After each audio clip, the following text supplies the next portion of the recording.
Ted Jansen. How you doing, buddy? You wanna get a chair? You want a stool? Should I just pick you up? Hold on. Let me get the taquito. Come on, baby. Here's Ted Jansen, ladies and gentlemen. He's a handsome dog. He's a very good boy. Oh, let me turn down the Leon and Mary Russell.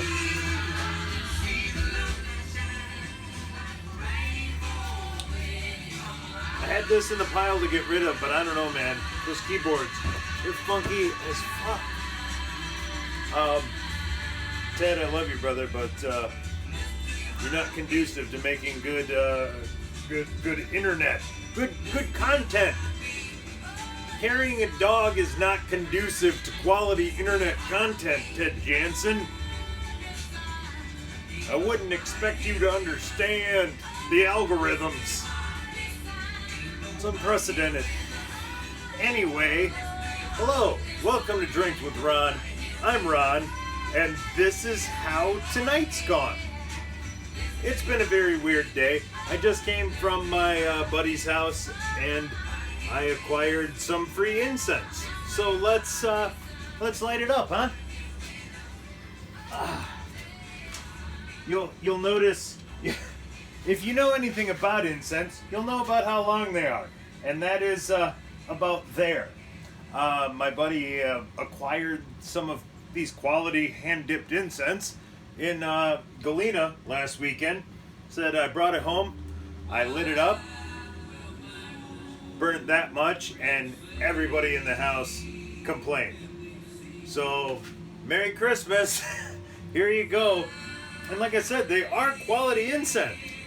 I know the shit from Shinola, as the father of Navin R. Johnson would say. Shit in Shinola.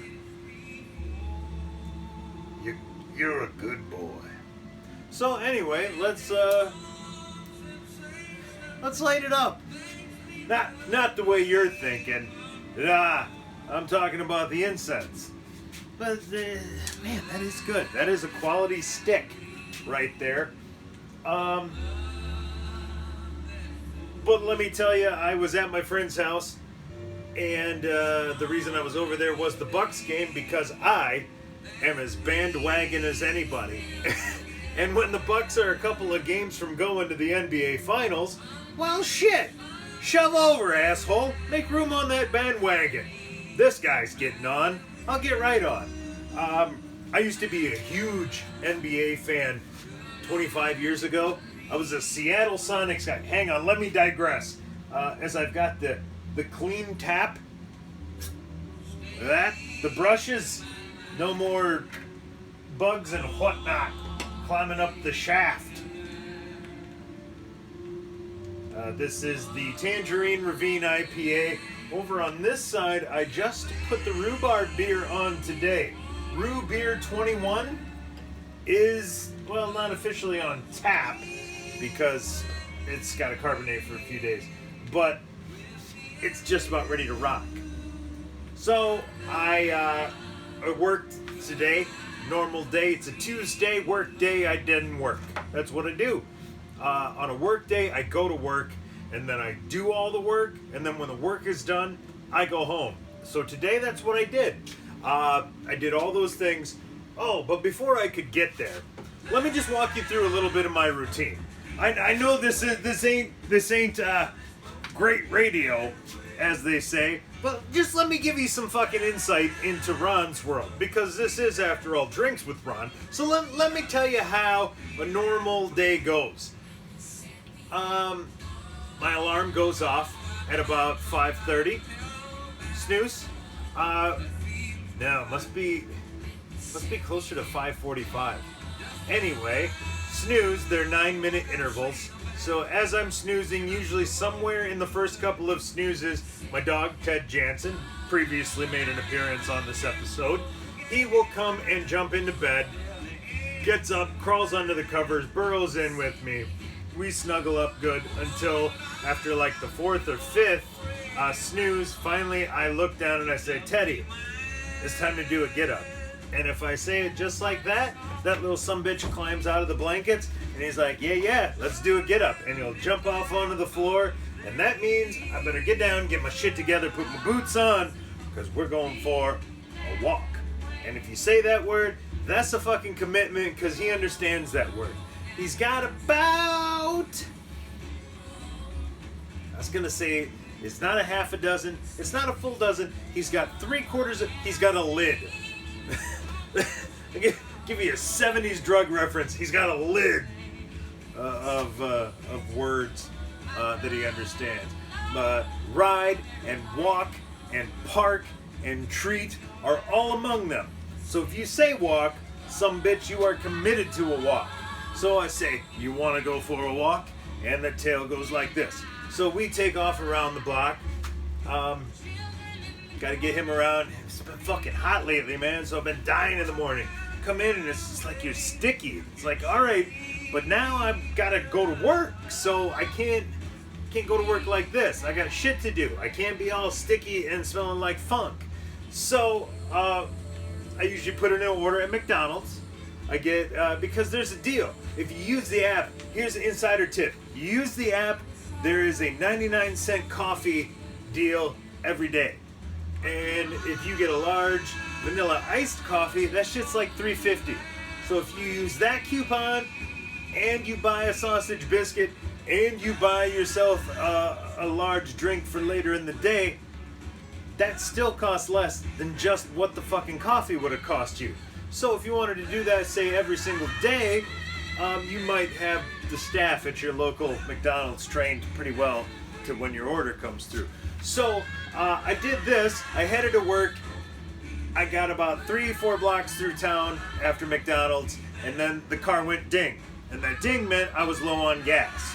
So, no big deal, right? I reached over for my wallet wasn't there. I had to turn around, I had to come back here. Fuck, now I'm late. So I walk in, the dog is attacking the cat like all aggressively. And he looks at me like, oh, I didn't expect to see you home so early. We's just playing. Don't worry about it, pal. And as he gave me that look, the cat took his opportunity to fucking run down the basement and hide. And I was like, you leave the cat alone, you be good boys today. So I got my wallet, because I had enough gas to get to work, but I didn't have enough gas to get home from work. And that is a problem.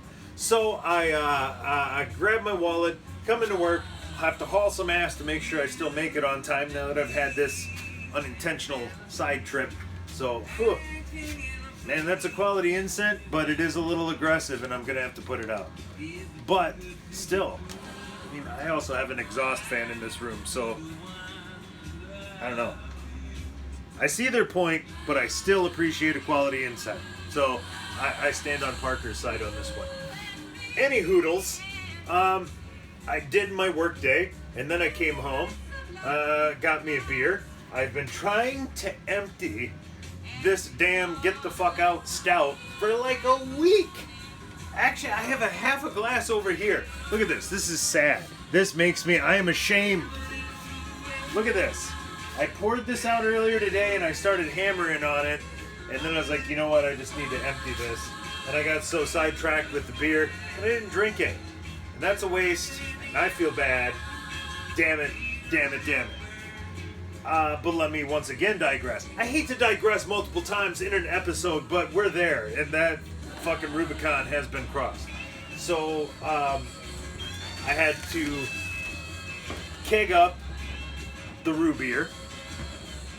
But I also had 2 gallons left over after I kegged the 5-gallon and nowhere to put it. So I had to bottle it. So I had to get a sanitizer bucket, get water, sanitize bottles, clean them, dry them, get some sugar. I had to do the whole fucking ordeal. Did all of that. I was so covered. I was in such a hurry. I was covered in beer. And I have to haul to my buddy's house for the Bucks game. So I get there a little late. Brought some beers. The new root beer. And then third quarter, Giannis's knee goes like that. And I go, ow. Because your knee is supposed to go like this. His went like that. And it shouldn't do that. That's not a way that a knee should bend And especially if you're like a 7-foot man, that's no bueno. So essentially we were like, yeah, they're done here. They're probably done for the series. But before we got to that point, my buddy busts out the Terry Bradshaw whiskey. And I have not had Terry Bradshaw's whiskey. It's like 53.1 proof, because that was like his career completion percentage. So it's like 106.2 proof. No, it's 53%, 106 proof. So it's got some gusto. To me, it reminded me of Jim Beam.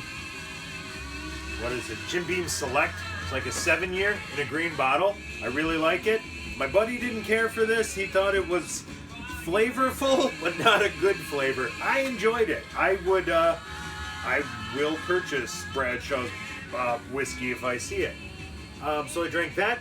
Then he gave me some numbskull, like melon liqueur, which is like, all right, now I've had a lot of alcohols, and I had a beer, and then I had an Awe ale from Capital Brewing.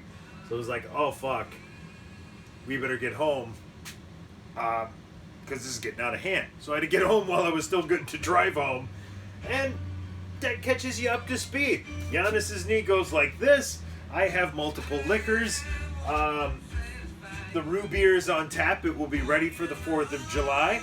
If you're in my area, come and visit me. I will be in the backyard with a chainsaw, hacking on a giant fucking tree stump, and then throwing the pieces into an ever-burning fire that I will somehow say is an affront to the British and is meant to symbolize freedom.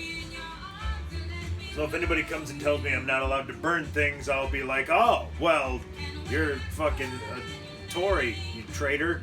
You get out of here. America, whatnot. Freedom. I don't know. What I'm saying is I'm going to have this 5 gallons of rhubarb beer on tap in R2CO2, CO2PO. R2CO2. That's what I named him. Yeah. R2's going to be out back with the rhubarb, hooked up, chilled, ready to serve. I will have things on the grill, and I'm going to be hacking at this tree with a 14-inch chainsaw. It'll be almost like tilting at a fucking windmill, but I will be making progress. So, America. So let me hammer this down so that I don't have to pay the wrath of Todd. And then,